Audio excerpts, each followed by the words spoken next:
Hello, hello, hello, everyone!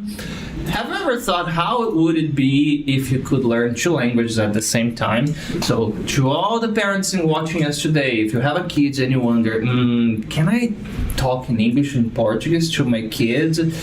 You're gonna have the answer today. If you're a teacher and you sometimes wonder, what should I do to help the student to understand the fastest way possible? If you're a student and you think, can I use translation? What is the fastest and most efficient way to learn the language? All of these questions will be answered today. I'm here with Carol, and we're going to have an amazing time right after our podcast intro.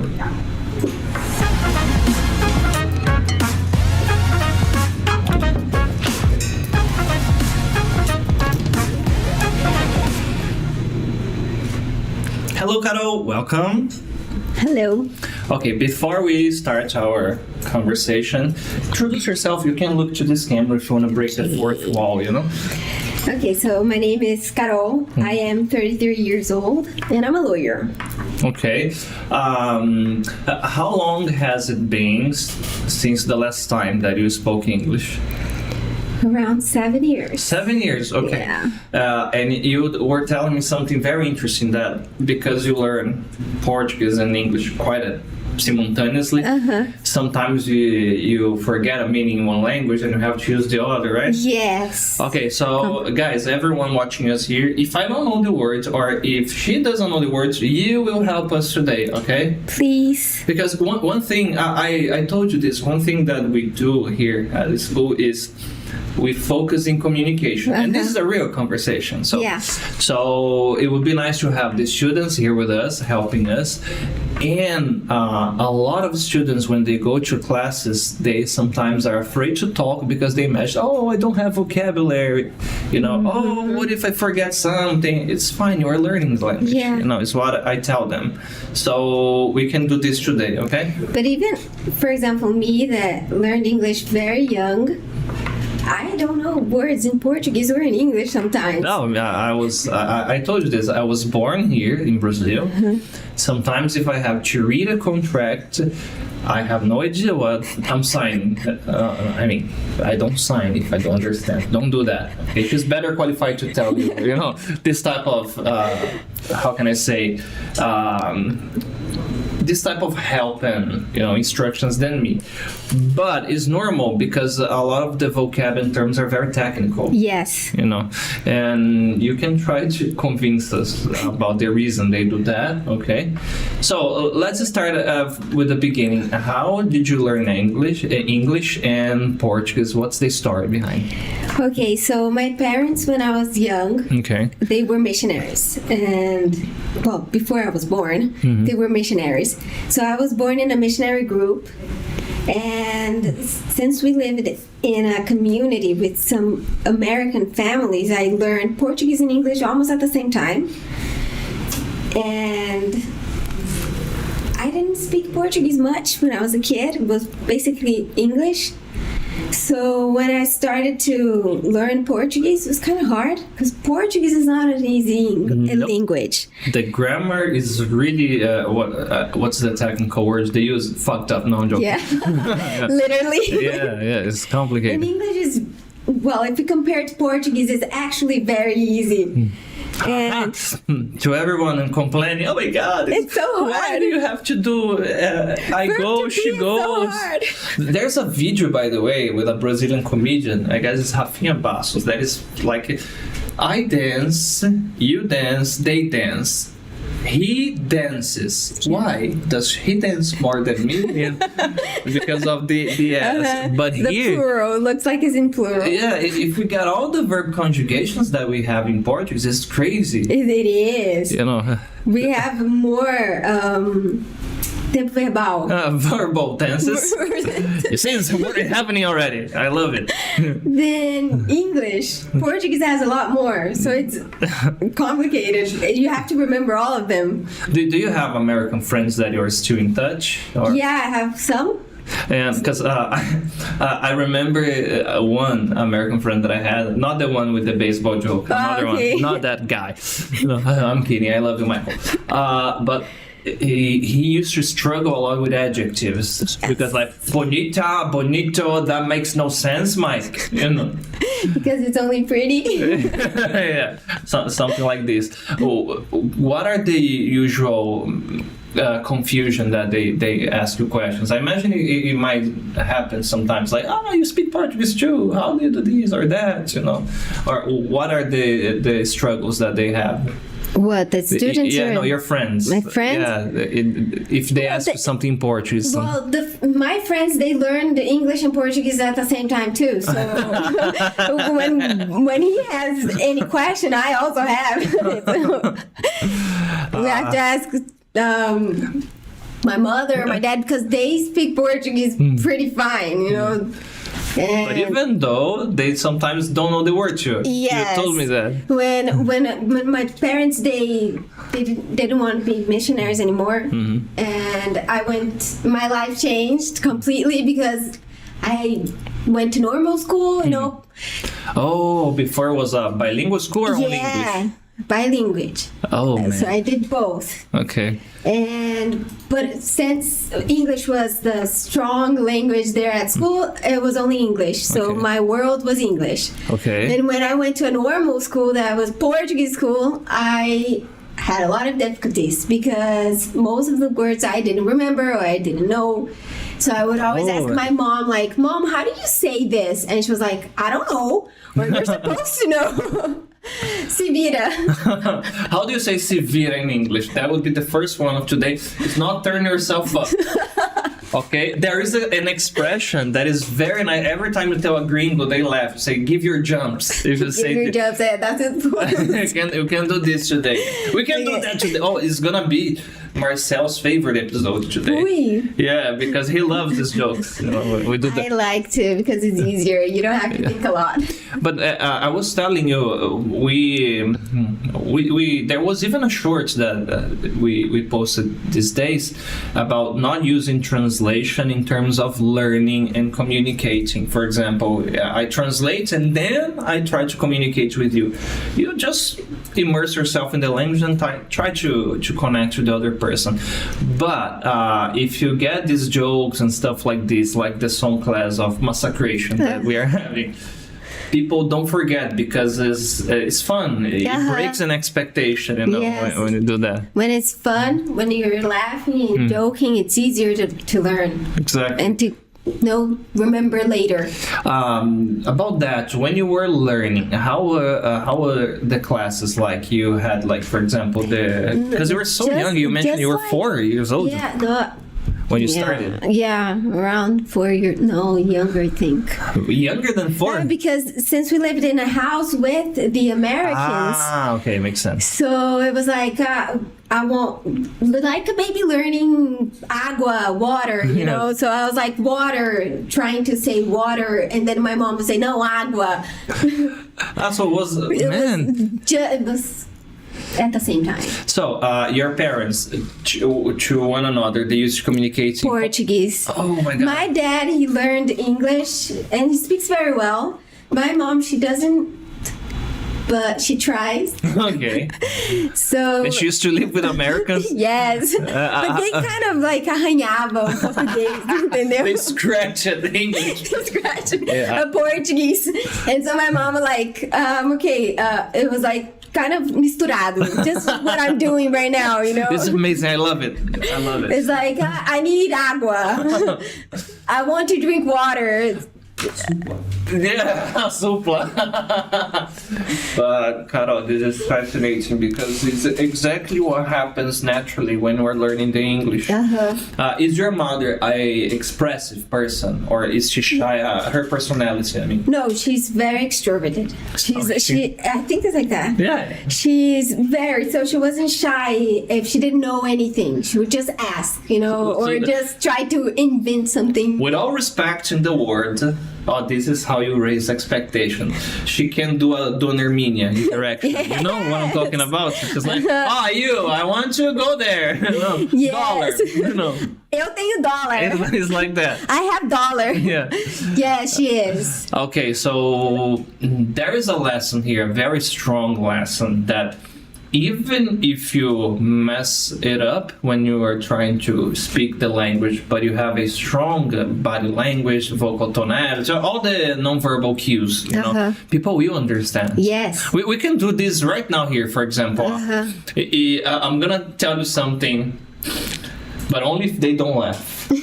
I'm gonna be very silent now in the student. We have very good microphones. If they laugh, you guys will know. I'm gonna tell you something Chinese now. Okay? And you guys can laugh. That's the joke. I'm gonna tell you something Chinese, and I want you to tell me in English what I'm telling you. Oh my god. Okay? Very simple. You're gonna die? There's poison in the water? I don't speak Chinese, but that was what I was thinking about. Oh, okay, so I only know how to say ni hao, maybe, you know. But what's the beautiful thing here? I pointed to the object. I did like the normal gesture we do when we are drinking. I didn't say poison. I didn't use any verb, but you could understand.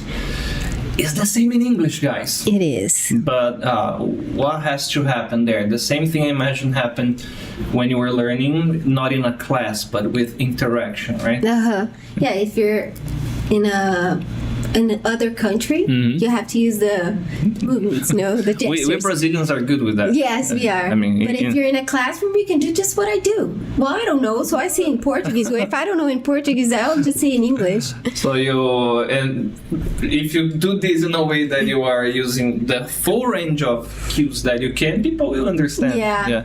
But in school, how did you cope? Because you go to school and it's something technical, you know. Yeah, it's just like our school. You study history, mathematics, English. And then you switch it completely to Portuguese. Well, were the teachers helpful in this, or like just lost? Like, oh, I don't know what to do with this kid here. I don't know. It wasn't, because I don't know. It's normal. It becomes normal. You get used to it. To switching. Obviously, it's hard because in the morning you're studying English, in the afternoon you're studying Portuguese, and you have to clicar daquela saca. Okay, you have to. So yeah, it makes sense. Your brain just has to adjust to the situation. And it does naturally. It does, especially when you're young. And this is one of the things I mentioned in the opening. We had a father here, Alan, and he was telling about the kids that the mother spoke in Portuguese, and the father only spoke in English with his kids, and for the kids was daddy's language and mommy's language. It was like this. Yes. And for you, I imagine would be like, okay, friend, father, what Angel was the teacher. Yeah, I was my teacher, one of my teachers. And the language other people use sometimes, which was Portuguese. Yeah, with my mom, it was Portuguese. Okay. And with my dad, sometimes Portuguese, sometimes English, but the rest it was in English. So I knew that with my mom, I only speak Portuguese because if I speak English, she's gonna get mad. She's not gonna understand everything. And with my dad, he spoke very good. Okay. Very good English. When you were angry in your kids, which was the first language you used to express yourself? English, because it was easier because I'd speak the whole day. Damn, so it was really your first language. It was like I didn't have to think to speak. In Portuguese, I had to think before I said anything because I didn't know if I was going to say the right thing or express what I wanted to. So English was easier. That's the reason I said when I went to a normal school, I had to ask my mom, or my dad, or my brothers, they spoke Portuguese better than me, how to say some words that I didn't know. Most of the time I didn't know or I didn't remember. And because Portuguese didn't come easy. How was it to make friends in school when you moved? Well, I didn't really care, so I didn't care. Like, fuck you all, I don't want to be here. And she was like 5, man. No, it was like if I didn't know, and I wasn't shy if I didn't know. I was actually proud of knowing English more than Portuguese. So if I didn't know anything, I would just say, não sei falar. Não sei o que é isso. It was that. That was cool. And so it was not a barrier to connect with other kids and play. The only thing is that no era bullying, but Okay. it was kind of like people would make fun of me because I had a very strong accent when I spoke Portuguese. And my mom, she recorded me speaking Portuguese with one of my brothers. Back then, I was like 13, 14. And man, it was ugly. I had... Well, the R's, the consonants. Português was like an American speaking Portuguese. It was awful. Something like this. Eu gostar muito de Brazil. Yes. Stuff like that. It was horrible. But I imagine you got rid of it naturally. Oh, yeah. Because when you live with the language, listening all the time, you kind of... Take notes. A lot of students in securities are about this, because Brazilians speaking English, we have that tendency to emphasize the end of the words. Like, I like it very much. I would like a hot dog. And then the Americans like, oh, so cute, a hot dog. But people have to remember that when American people come here and they start to learn Portuguese, they don't give a... Yeah, You they know? just go. You can say shit. Oh, yeah.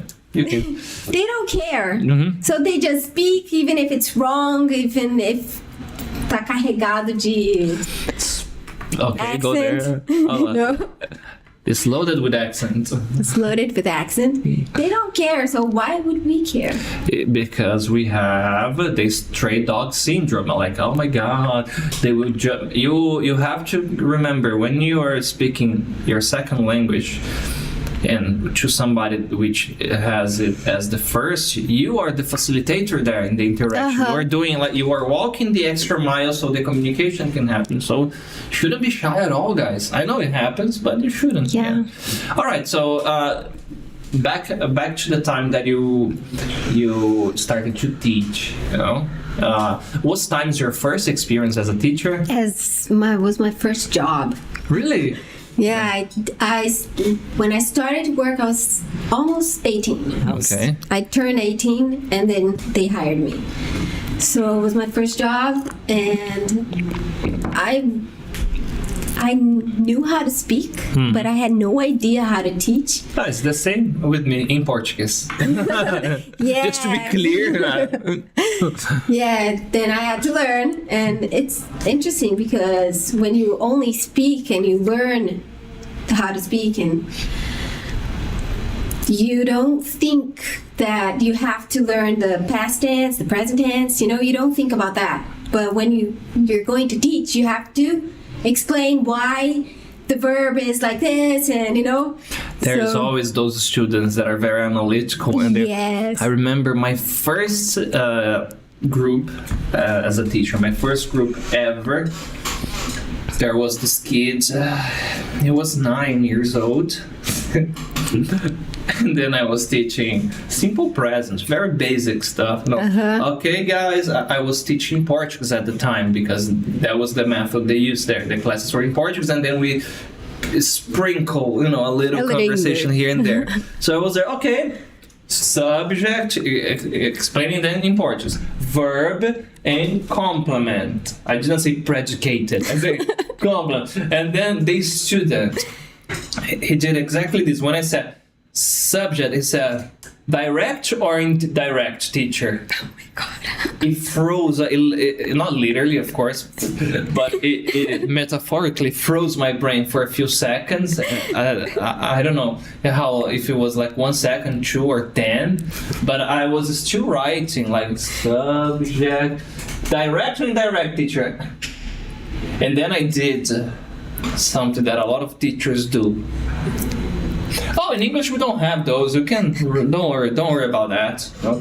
And in my head I was like, fucker, how dare you ask me that? And then I was really with this question in the back of my head the whole class, And you have to think like, man, you're 9 years old. What's your problem? But he was brilliant. He was the most he was the smartest kid in the class.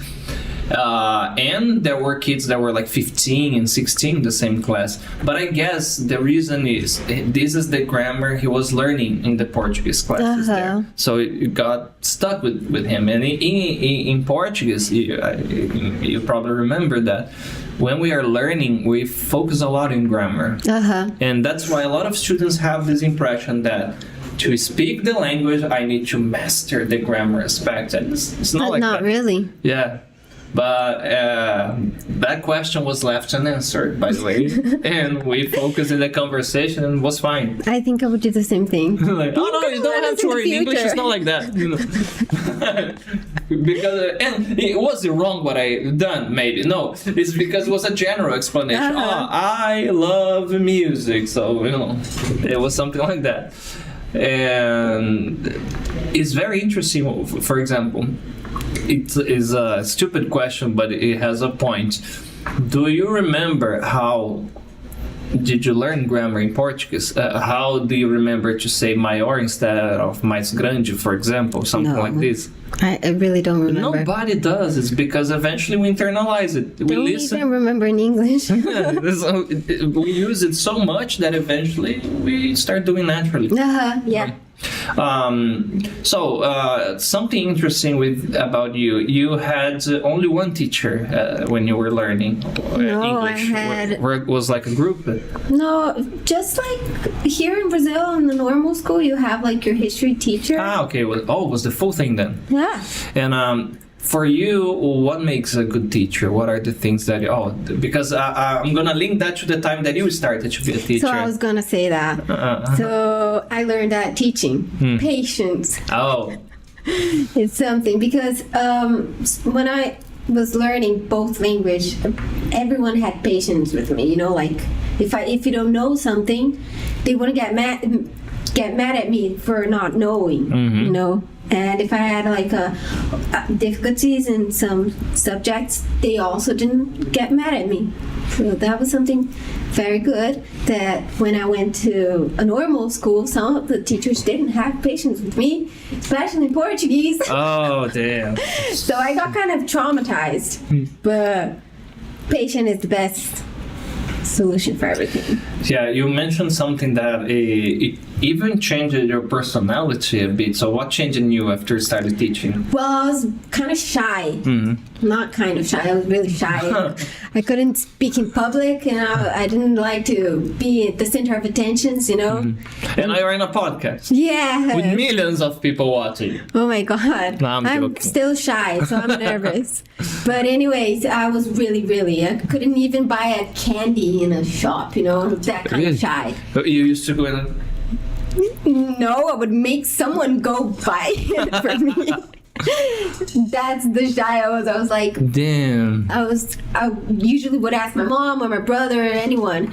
So, but when I started teaching, I wasn't that shy, but I was kind of.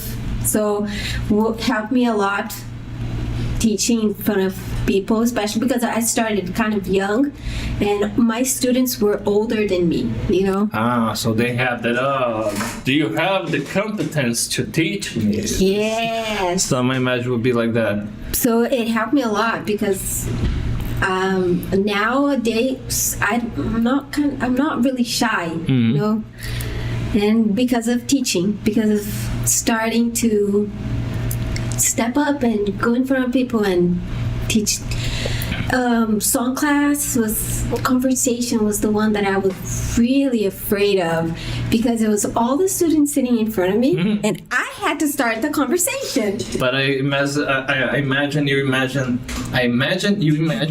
it would be like a stand-up comedy. So hey guys, yeah. So today we're gonna talk about traveling. It's not like that, right? No, but in my mind, when they told me, look, today you're going to have a conversation class, and I was like, what? Yeah, the students are already waiting. Go there. And then I opened the door, and there's like 10 students. I was like, oh my God. And everybody's like, oh, that's the teacher. Some of the students I already had given class, so it was only me and the students, so it was easier. But when I had to do the conversation with tons of them, I was really nervous, but it went well. Yeah, it's always like this. I remember my very first class here at Times. That was like a lesson 4. I had to teach prepositions. The student was really cool, really nice. And then I felt like, oh, I can do it. He got the exercise correctly. He had no questions, or he maybe hated me, or he loved me. Okay, maybe he's a very good actor. It was fine. And then what is happening internally is very interesting. It's like our brain is constantly picking up this environmental stimulus. This is a safe place. Why are we nervous? We imagine we're gonna fuck it up and people are gonna reject it. We're gonna be ostracized, like, oh, you were a bad teacher, you were doing something wrong. After your brain gets this, like, oh, it's a safe place, then you start to be like, hey. Yeah, it was basically that. After the first class, the first conversation class, when it finished, I was like, oh my god, I'm not that bad. It's a very nice feeling. Very nice feeling. And usually I was afraid of, if they have any question and I don't know how to answer, but you have to live the moment. So I started doing that. And nowadays, when I have to speak in public, I imagine everybody naked. Oh, really? No, just kidding. I can't do that. I don't have the maturity. I would be like, oh my god, cover yourself up. What are you doing? And the guy in that suit's like, what? No, I don't. No, I'm just kidding. But if you know the things that go inside this place here, every goddamn day I have to silence so many voices. No, I'm not. Oh my god. I'm not insane. It's just a joke, guys. Schizophrenic. Yeah. No, seriously. Okay. One thing that is amazing is that the fear becomes euphoria. Eventually, you find yourself having fun in that situation that was whoa. Yeah, it's that. Yeah.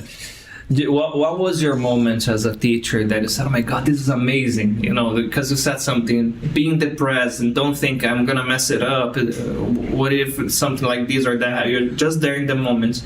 Do you remember, I don't know, a moment that a joke you told in the class, a subject that you really talk in the class when, I don't know, sidetracked in a way, I don't know, something like that. A class that was remarkable for you, or moments as a teacher. It was one conversation class that I had, and the student, he just came back from, I don't know if it was United States or Canada, I don't remember.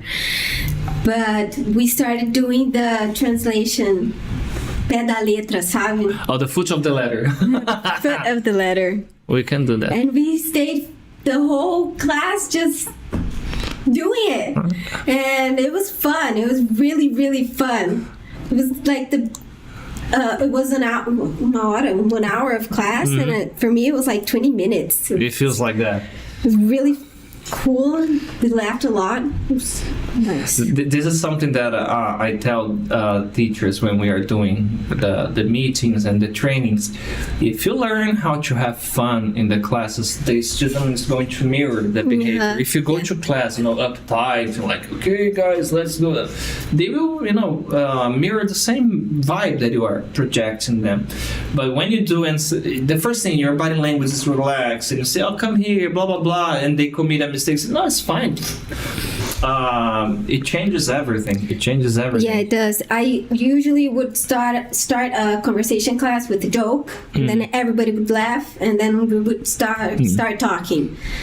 And I would make questions and let anyone that wanted to answer. Or sometimes I would pick someone. But I don't like the picking because... You and No, me, no. Why me? So it usually happened to me in the normal school. The deep Portuguese teacher would always like, Carolina, answer this question. What is that? And I was like, I don't know. And then everybody, you don't know. Yeah. So that was bad. I didn't like to do that with students, but I did once. Something that I do in classes when it's like a big group, say, okay, who blah blah blah blah or what blah, blah, just make a WH open question, and then you do the and then somebody, like, okay, I'm gonna say the teacher, teacher, blah blah blah blah. All right, not everybody at the same time, and then a question here from Michelle. Shout out to Michelle, or maybe Michael Martins or Michelle Martins. I don't know. Okay, Michael. What was the hardest subject to learn in Portuguese? Boots. How do you say putz in English? Don't say bitches. It's not that. not that. Because it means female dog. It has nothing to do with that. Man, everything. Portuguese is so hard. Tempo verbal, o que é isso? Meu Deus, tem uns que eu não sei até hoje. So the verb tenses. Yes. It does happen with us. What was the one? It was something very silly that I asked a friend. Said, okay, it's chegado, not chego, right? Yes. The participle of that, past participle of that. Yeah, it's okay. It's okay. We speak the language, people understand. But unless you are doing like some very formal test or something that you really need to get it perfectly right, it's fine. Eventually we internalize, and if we don't, people understand and it's okay. And they are not gonna remember that you didn't know. That's the important thing. Yeah, it sounds very pedantic, like, oh, you don't know how to use that word, that specific one. You are not hired. No, it's not like that. Okay, let's flash forward a little bit, okay? So you were teaching there, and then you decided to study law. Was it like that? Okay. Why? Law. Well, I've always... Don't say because I'm weird, no. No, I wasn't going to say that. Okay. No, I always You said that before, okay? I'm not being, why am I being an asshole? No, but I was talking about tax legislation. Okay, tax legislation. That's why I said I was weird, because nobody likes it. But law, I have some uncles that are lawyers and my grandmother too, so I kind of grew up with the idea of becoming a lawyer. Mm-hmm. And then I started to study and I really liked it. Okay, so when you enrolled for the course at the university, what were your expectations? Like, I'm gonna have this topic, this subject, I'm gonna learn this and that. Was it similar what you were expecting? Any surprises? Maybe a weird teacher, weird topic? When I started studying law, the first subject that I was like 100% sure that I was gonna hate was tax legislation, and it was the only one that I really loved. Weird. I have to ask again, what was the fascinating thing about that? Oh, I don't know. I just loved it.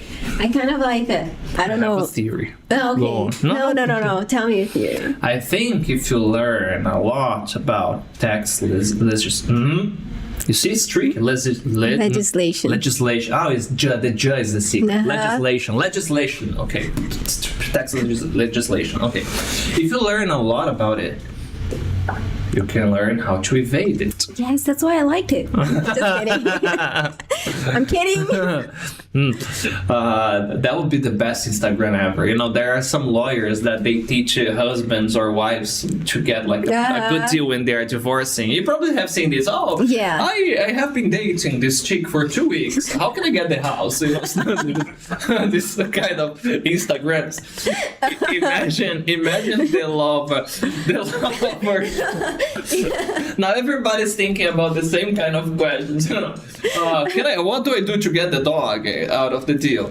But imagine an Instagram. Don't do it. If it exists, to copy and paste it for us.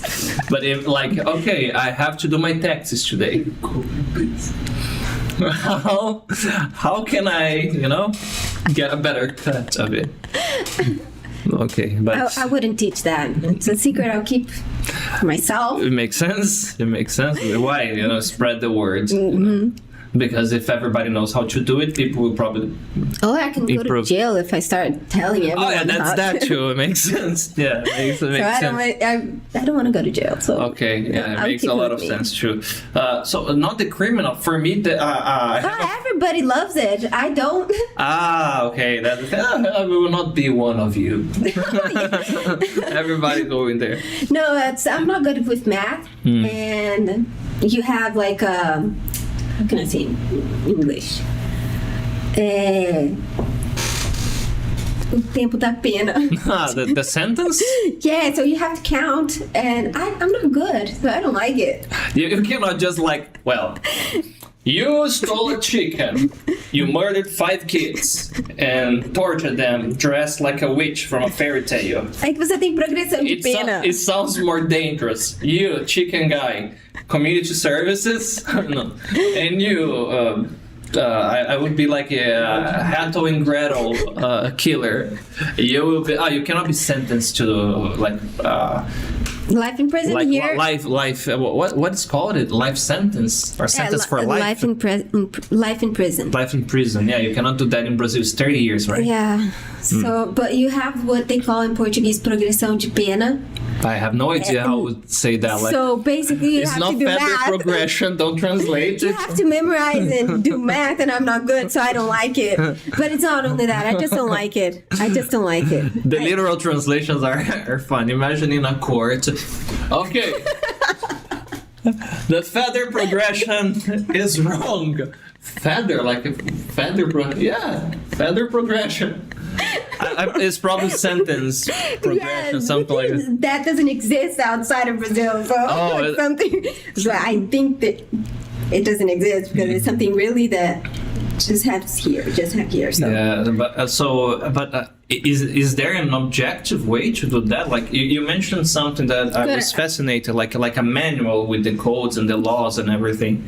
So it's something like this: if the person, I don't know, had good behavior equals Oh, but you have to do like a math? Not exactly. It's just that I'm not good with numbers at all. Okay. So when I see a number, I just freeze.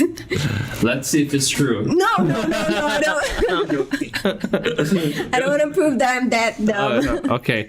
That escalated quickly because in my head now the next question would be: I heard that the names of serial killers in Brazil are really weird, like Pimple Brothers, like Red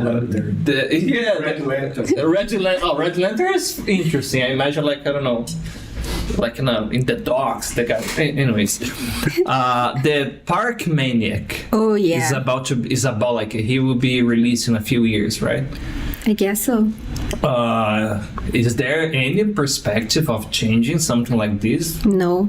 Really? Yeah, because I imagine people are very traditional in the law area. Like it has been like this forever, and it's not about to change now.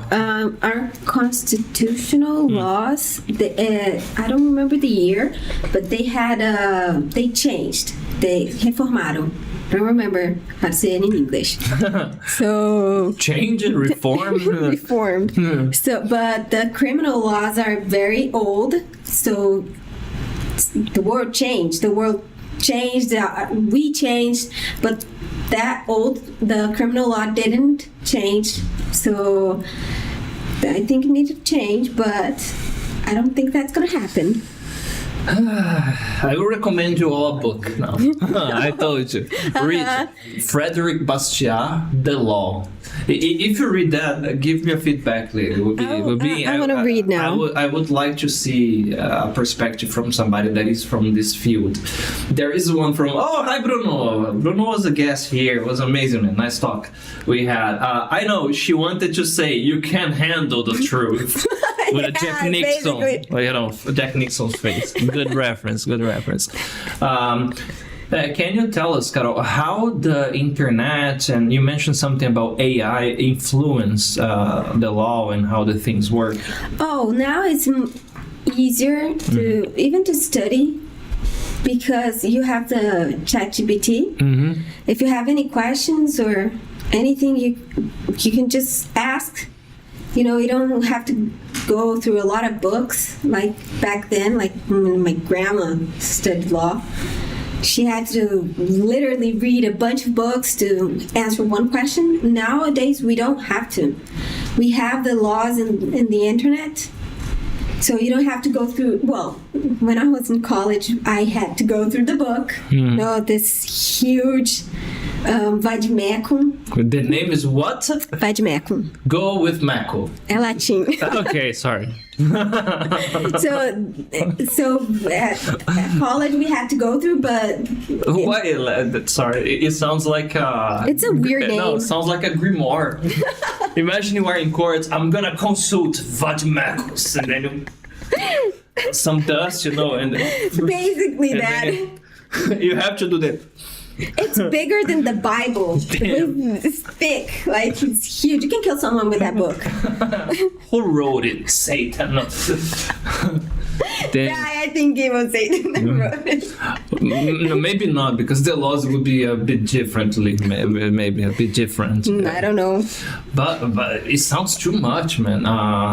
Because, anyways, do you happen to know basic difference from our law system and the judiciary system in the United States, for example? Yes. Is it very different? It's very different because their law is common law, and we're not common law. I don't remember the name. I'm sorry. Some classes I missed. No. Partying and drinking.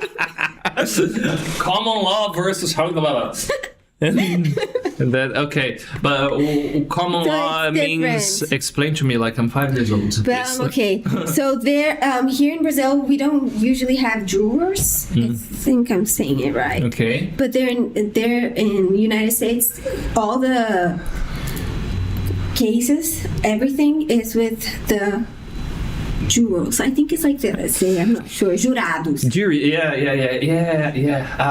Easiest way to remember the strangler from what's the name from The Office? Caraca. Toby, guys. So what's the name of the strangler? Is Stanford Strangler? What's the name of that? That Toby. It's probably Toby, by the way. But he was one of the juries there. Isso. Yeah. So, in here we only have in criminal, but it's not like there in the United States they decide the sentence. Here they don't. So wait, for example, this is very interesting to understand when we are watching a movie. There is the whole trial happening. You have the judge, the jurors, and the prosecutor accusing, the lawyer or defense lawyer or attorney. Okay, attorney is like a generic term. Yes. Attorney. The defense lawyer is the one that's defending the criminal or the criminal. Okay. Or the innocent person who has been charged with. That's the prosecution. Okay. I think, yeah. Then, after the trial, they would gather and discuss, well, what do you guys think? Yes. And but based on like a subjective perspective? No, facts and... Yeah, the facts. You have provas, but it's facts. Evidence, yes. Oh, okay. So they have to. They have to decide, and it has to be unanimous. Damn. So they need to have some sort of knowledge about. No, it's anyone. It's just like here. Really, but okay. It's common people. But how do they know what's the correct punishment? For example. No, then they will only say guilty or innocent. Yes. Okay, now it makes sense. And then the judge will say, you were... if it's life in prison or just 15 years or 5. Okay. Yes, something that that looks very different for me is the type of punishment that we have there, because depending on the state, you can put a kid in death sentence, stuff like that. Oh, kids usually don't go to death sentence, but they can get an adult sentence that is like 30 years or 50 years. Damn. Here in Brazil, we don't do that. Yeah. You go to like a reformatory, something like that. Juvie would be like the equivalent of juvie, exactly that. Yeah. Oh, that's okay. So I asked you this before. Now you can answer me. Okay. If you could change anything in the law system or laws in Brazil, what do you think would be our sentence? And in which way? I think for example, for homicide, I think. Well, that's what I think. Okay, não vai me cancelar. No cancellation, please. Yeah. I think it's, well, you took a life, so you have to, how can I say? Pay with a life? Pay with your life. I remember a soul for a soul. Yes, a soul for a soul. That's my idea. Okay. So I think since here it's not like that, I think it's not fair, especially for the family that lost someone. Man, this is so tricky because it's like this. Don't cancel me, or you can try it. But in objective ethics, for example, you had, of course, had ethics in university, and I remember when I was at the university, I graduated in propaganda and advertisements. We had to learn the laws that were related to commercial, a lot of CONAR and ethics. What can you put in a piece before going to a meeting? This type of stuff. A big discussion was about ethics. And in objective ethics, it's like this. Whatever you do to another person, you automatically assume that can be done to you. So it's not like Hammurabi Code, like an eye for an eye. But it is like nobody should have any type of special treatment. Yes. So it's crazy.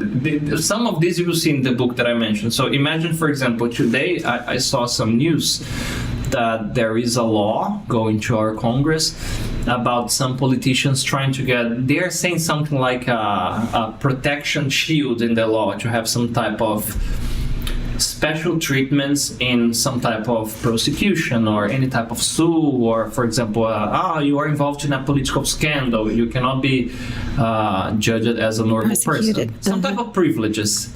I don't agree with that. Yeah, and it will never happen in this type of scenario but it's tricky because, for example, like you said, in Brazil or even in other places, somebody committed a murder. It's not always only the fact, it's everything related that could lead to the circumstances that led to the fact. So then you have the tricky part, For example, imagine the case of Charles Whitman, that Texas shooter in the tower. You know the story? I think I know. Is the guy that he was like a normal man, had his family and stuff like that. One day he was seen as like a person that kept to himself. He had some military experience, and one day he just. That's a very light topic for this conversation, by the way. He murders his entire family, go to a tower in a university, and start shooting people. I guess he killed like 20 and hurt other. I don't remember. It's Charles Whitman. Then he wrote a letter like the stuff that we see sometimes. I don't know what's wrong with me. I don't know why I'm doing this. Blah blah blah. Please. There's something wrong in my head after I'm gone, please check. They found a tumor that was pressing, I guess, his frontal lobe and pressed his amygdala, that is the part responsible for, not amygdala, okay, that's another, it's the one in the brain. So basically, a brain tumor caused the thing. Okay. So the victims, they have nothing to do with that, regardless of being a brain tumor or not. But at the same time, you have the fact that he was not in control. Yeah, it's crazy. I think it's crazy. So that's why I think that, for example, you have to analyze all the situation and then decide on the sentence, the time he's going to spend in prison. If it's a normal guy that just decided to enter a school and shoot everyone. Another very light topic for today. Then life in prison because he was normal and he was just angry. But the intentionality then would be like a key factor. That's what I think, but that's not what happens here. Yeah, it makes a lot of sense. In the United States, it's basically that. For example, there is a case in there that the two boys, they were like 6 years old, and they killed a 3-year-old. They got I think he was 10 or something. The older boy that killed the younger, because it was 2, but the older one, he got a sentence of an adult, because he knew exactly what he was doing. Okay. So I kind of agree with that, because he intentionally did that. He wasn't paranoid. It was not like an accident or something. Yes. This makes a lot of sense. He wasn't sick or anything. He just was an evil kid. This is something that is fascinating when you think. It makes a lot of sense to think that even if some criminals, they had no control, the most important thing is the likelihood of they committing the thing again. So if you have cues that the person will do the thing, why would you integrate the person to society? I know it's controversial because a lot of people will defend that you have to reintegrate and repair the person. But they say that the prison is supposed to do that. That's why I said supposed to. You learn some extra skills when you go there, you know? It's like a level up, you know? Yeah. So, for example, if we had the pill that or a vaccine from human evil, imagine, like I murder a lot of people, but I discovered this thing wrong with my brain that I could take a pill or some vaccine, whatever you name it. Sleep forever. Just kidding. Yeah, that's one. But that's a practical solution, but it's not what I'm talking about. But something like this, imagine I would be as shocked as everybody else that version of me committed that crime. Like, I didn't believe I was capable of doing that. I'm really ashamed. I'm willing to pay everything I have to. And I genuinely was cured. It would make no sense to punish, but at the same time, you will have to do something to repair the damage. Yeah. You will not like get a free card, you know, like, it was not your fault. So very tricky. It wasn't his fault. Yeah. The devil made me do it. But they use a lot of that. Yeah. But changing from duck to goose, you know, the area that you work has nothing to do with this. No.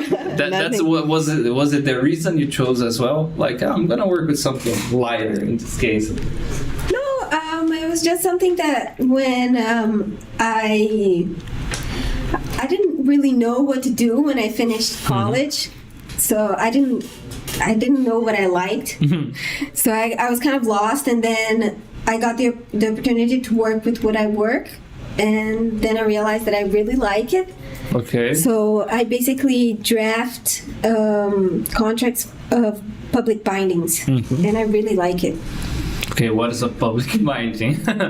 When the city hall, for example, Campinas, needs something, we do a binding. And then the companies that, a lot of companies subscribe, I don't know how to say. It's like the authorization to get that job done.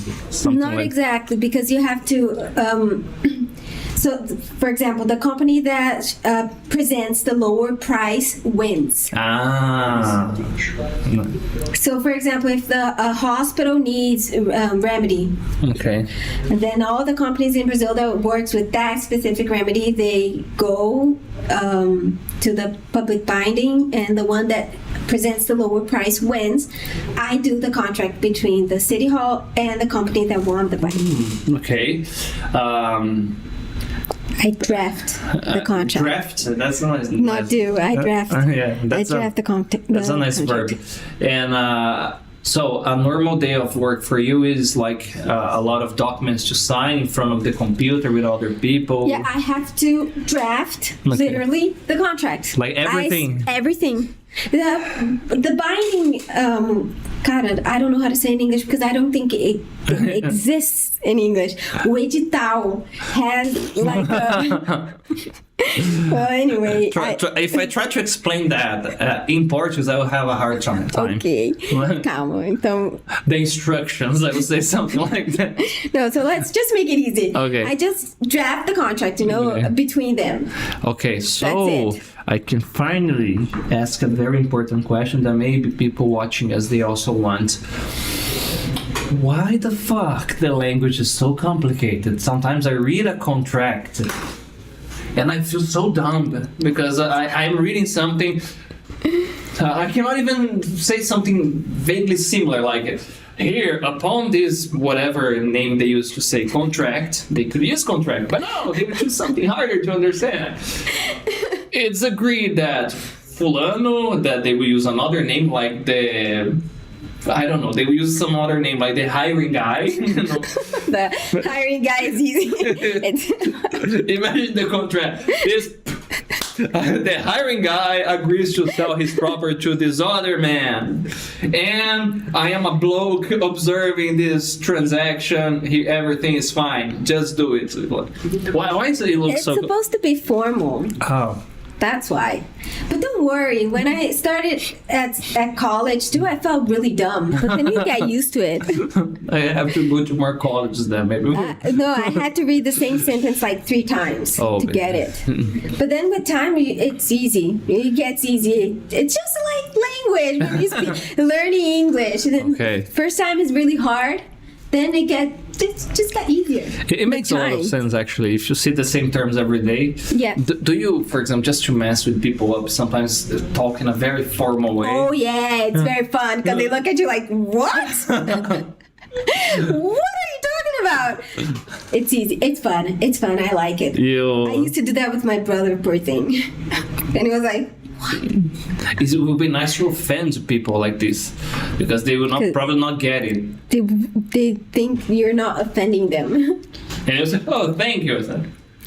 But it's the same thing with English. When I was a kid, English wasn't so common like today. So we would speak English in front of Brazilian people, and they were like, "Oh my gosh, he speaks English!" And then we were just like, "Man, this guy's so dumb." And the guy was like, "Oh my gosh, he's so cool!" Talk more to me. They were like, "Oh my god, he's so dumb. English is so easy." And then they will ask a silly question. How do you say blah, blah, blah? And then you say something fucked up. Very mature. Being there too. Yeah, but we were kids, so it's... Okay. All right, so... what advice could you give to someone that wants to start studying law and maybe want to go to this area, work with something like this? What should be the steps that someone should take? To start studying? Yeah, and to do what you do today. Persistent. Okay. Because when you start studying, when I started studying, everybody told me like, the first year, half of your class is going to give up. Really? It's like a 𝗃𝗃𝗃𝗃 university. Yeah. And it really happened.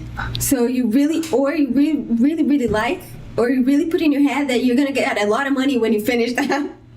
They should give a tutorial. You are going to see these at the course. No, come here. It's like the guy in the cold swimming pool. Come here, it's fine. After you will like, what?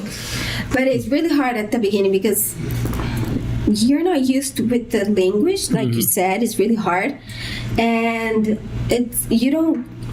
it's boring. But there's always like a subject that you like that saves the day. So with your taxes. Yeah, mine was taxes. Okay, and all right, we are running out of time already. Okay. Damn. So let's wrap this up with a Marília Gabriela moment, okay? What are your hobbies, Carol? Oh my God. Yeah, I'm gonna, like those random questions that you ask.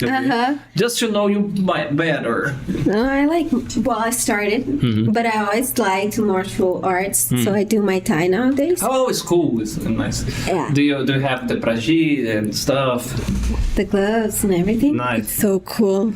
It is. I have to go back. I was practicing too. I mean, I was getting beat, but in a very didactic way. It's amazing. Yeah, I always get beat up. You're a badass, But...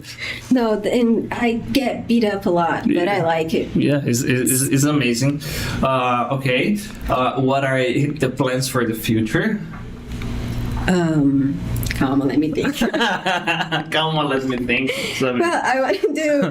I'm studying for public service exams, so that's what I want to. Okay, and you want to do exactly the thing you do today, but in this area or something different? Well, I intend to stay working with what I work because I like, but if there's anything that pays better, just kidding. Just kidding. I'm not kidding. Yeah. Okay. All right. And final one here. Okay. Tell us something that somebody that is learning English and is a bit insecure and think, oh my God, I'm never gonna learn. It's not for me. Blah blah blah. It's all in your head. That should be a slogan. It's all in your head. The devil made you do it. No. Thank you so much for the conversation, Carol. I learned a lot. Okay, and I will have to hold my horses not to keep doing the double jokes, the English to Portuguese, Portuguese to English is... Wow, but it's fun. One per day. I have to control myself not to overdo it. I'll try my best. And final message to everyone watching us. Oh my God. Final, when I say final, not like final. I was going to say... Beijo, bye-bye. As a final message. No, don't be shy learning English. It's easy. It's not hard. It's all in your head. We keep saying it's hard, but it isn't. Well, you can do anything you want. Like my mom always says, just kidding. You can achieve anything if you want, though. Okay, so thank you so much. And guys, thank you for watching us. Don't forget, this episode is going to be on Spotify tomorrow. Subscribe to the channel, send this to someone that is learning English and like the topic. And I hope to see you on our next week, same day, same time, next episode of Talking Times. Bye-bye.